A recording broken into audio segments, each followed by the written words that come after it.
Hello दोस्तों, नमस्कार। मेरा नाम है अमन कुमार और स्वागत करता हूं आप सभी का इस बेहतरीन प्लेटफॉर्म के ऊपर। आज हम देखते हैं साइज ऑफ अ सेल के बारे में। तो किसी भी सेल का जो साइज है वो बहुत तरीके से वेरी करती है। वो किस टाइप का ऑर्गेनिज्म है, वो कौन सी एक्टिविटी परफॉर्म करती है, कौन से फंक्शन परफॉर्म करती है, वो कहाँ मौजूद होती है, इन तरीक़ों से सेल का जो साइज है वो वेरी करती है दोस्तों। तो आइए हम यह जानते हैं किसके बारे में, साइज ऑफ द सेल के बारे में। सबसे पहले हम जानेंगे माइकोप्लाज्मा के बारे में। तो माइकोप्लाज्मा कितने साइज का होता है? माइकोप्लाज्मा सबसे स्मॉलेस्ट सेल है। कैसा सेल है? स्मॉलेस्ट सेल है। कैसा सेल है? स्मॉलेस्ट सेल है। और इसका साइज कितना होता है? 0.3 माइक्रोमीटर का होता है। एक एग्जांपल हम लेते हैं यहाँ पीपीएलओ का। पीपीएलओ का कोई फुल फॉर्म जरूर बताएगा मुझे। इसका मतलब होता है प्लूरो निमोनिया लाइक ऑर्गेनिज्म। क्या? Pleuro pneumonia like organism. इसका कितना साइज होता है? तब 0.1 माइक्रोमीटर होता है। कितना होता है? 0.1 माइक्रोमीटर होता है। इसके बाद हम बात करते हैं बैक्टीरिया के बारे में। तो एनसीईआरटी क्या लिखती है? एनसीईआरटी क्या लिखती है याद रखें।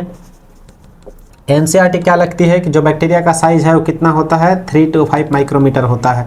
जबकि बैक्टीरिया का साइज, एक टिपिकल बैक्टीरिया का साइज जैसे ई कोलाई हो गया, इसका साइज कितना होता है? 1 to 2 माइक्रोमीटर। कितना होता है? 2 माइक्रोमीटर। हम बात करते हैं लार्जेस्ट आइसोलेटेड सिंगल सेल।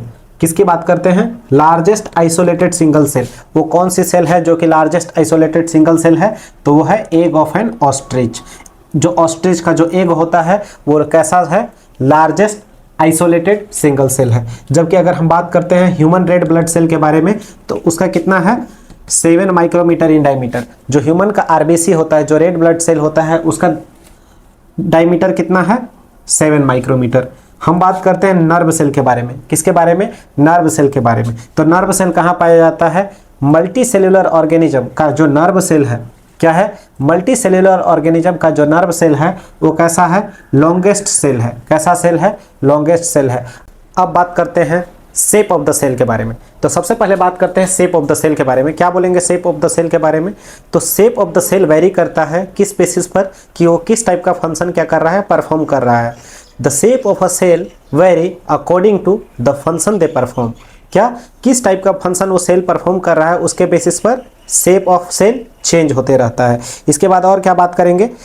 एक ऐसा हो सकता है डिस्क लाइक हो सकता है, पॉलीगोनल हो सकता है, क्यूबॉइडल हो सकता है, ओवल हो सकता है, राउंड हो सकता है, इरेगुलर हो सकता है, किसी भी टाइप का सेल का शेप हो सकता है। तो आइए कुछ एनसीईआरटी में दिए हुए शेप ऑफ द सेल के बारे में जानते हैं। तो सबसे पहले हम बात करेंगे आरबीसी के बारे में। आरबीसी क्या होता है? रेड ब्लड सेल्स होता है।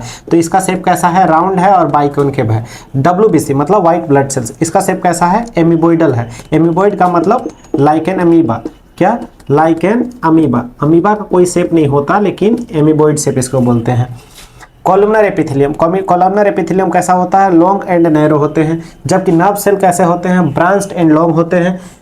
ट्रैकिड। ट्रैकिड कहाँ पाया जाता है? प्लांट सेल है। एक कहाँ पाया जाता है? प्लांट में पाया जाता है। तो एक कैसे होते हैं? इलोंगेटेड होते हैं। जबकि मीजोफिल सेल्स कहाँ पाए जाते हैं? प्लांट के लीफ में पाए जाते हैं। एक कैसे होते हैं? राउंड एंड ओवल होते हैं।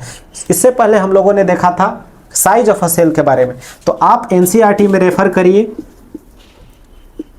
और मुझे बताइए कि एक typical bacteria, a typical eukaryotic bacteria नहीं, यूकैरियोटिक सेल। क्या? यूकैरियोटिक सेल साइज के बारे में।